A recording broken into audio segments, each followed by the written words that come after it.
This hour, police say an off-duty officer shot and killed 2 people in Montgomery County. And that officer is part of the Pentagon Force Protection Agency.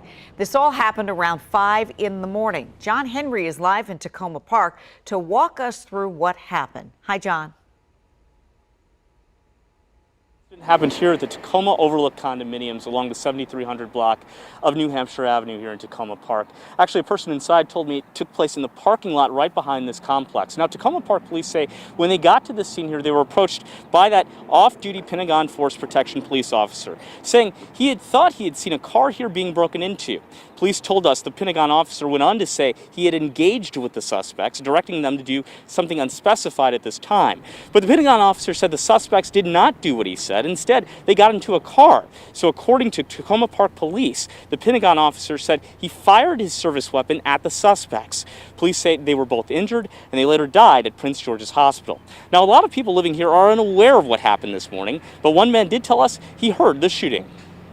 What sounded like 5 rapid, firecrackers in the early this morning. But I also thought it sounded like gunfire. But then I didn't hear anything else other than, silence afterwards. Now, this is the second shooting to involve an off-duty Pentagon Protection Force officer within a month's time. Last month in Southeast D.C., an off-duty officer actually shot and injured a juvenile.